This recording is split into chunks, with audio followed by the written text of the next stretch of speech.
Hello folks, my name's David Edgar, I'm the host of Heart and Hand, the Rangers podcast, and I'm joining you today after Rangers defeated Hibs by 1-0 here at Ibrox, and it was a fairly forgettable match in all honesty. Really will just be remembered for two moments, one of which was a winning goal, a superb goal by Tom Lawrence, and the other was a penalty save by Jack Butland, which meant that Rangers kept the points. The manager had made a few changes. Hamza Gaman coming in for his first start for Rangers was one of them, to try and get some freshness in the legs.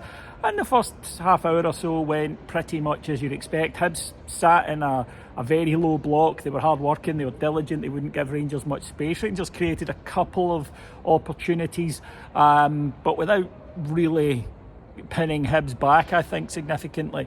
But then when Rangers did take the lead, it was really a first-class goal. Lovely move on Rangers' left-hand side. Ended up with the ball coming to Tom Lawrence. He cut inside and curled it up into the top corner. One of those ones that if you're behind it, as soon as it left his boot, you knew it was curling in the net. It was immediately flagged for offside, and I had to admit I thought it looked tight, and then when VAR went back and had a look at it, it was deemed to be onside, and the goal was given and Rangers went into a lead.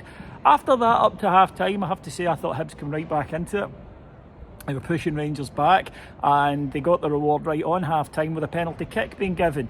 Philippe Clement didn't think this was a penalty. I've got to be honest and say I think that it probably was, because I think that John Souttar's arm is up, and I think that the shot that his goal bound is blocked by Souttar for the penalty. The manager, as I say, disagreed. He demonstrated to us in the press conference how it's not possible for a defender to get his arms out the way in that. I always go with, would I have wanted it if it had been for us? And I would have. So I can't turn around and say, as soon as I saw it I thought ooh, and when I saw the replay I thought it was a penalty.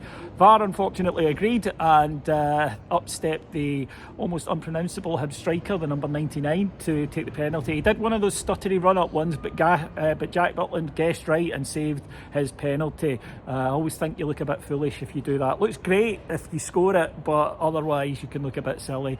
But you were hoping at half-time that Rangers would improve second half, and to be honest, we didn't. It was an early kick-off, the manager pointed that out, after an away trip in Europe on Thursday night, and it looked every inch of that from Rangers in the second half. It can be difficult sometimes when you're talking about a leggy performance or a tired performance, because one of the things people say, oh, it's only September, or the professional footballers shouldn't be tired. It's mental tiredness as much as anything, which means that you're under hitting passes, you're not taking the right decision, you're not doing the things that you would normally do.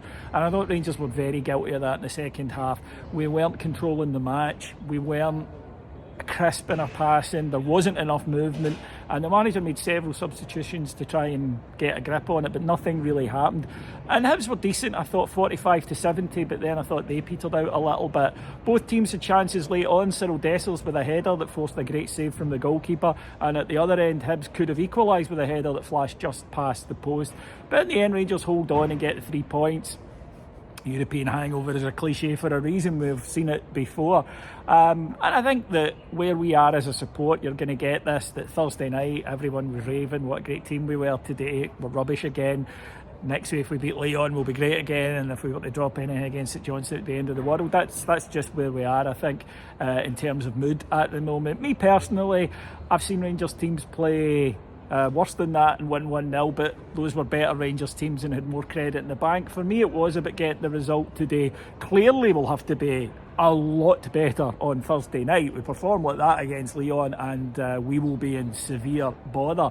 But as I say, if you are doing it once a wee while and still winning, then it's okay. I've definitely seen improvements in Rangers over the last month. Do I think we're a great side? No, I don't. I think that we have got potential. I think that there are things beginning to happen. I still think we're a couple of windows away really from being the fully realised thing, but that means that there will be ups and downs, and if the downs happen on days where we still pick up the points, I'm relatively happy. So much improvement needed. I don't think there'll be any doubt about that in there, but it did round off a successful week for Rangers, and I do want to pick out Souttar and Proper, and of course Jack Butland again, another clean sheet.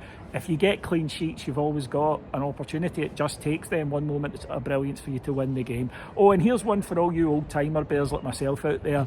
Did the goal remind you a wee bit of Ian McCall's against Hibs back in the late 80s? Did me a wee bit, although I think McCall's England was slightly better. Anyway, thank you very much for joining me. You'll get a full breakdown of this match over on Heart and Hand, and again tomorrow on our free show, which will be with you wherever you get your podcast. Thanks for listening. I'll talk to you again here on Thursday as we take on Lyon in the Europa League. Take care, everybody. Bye bye.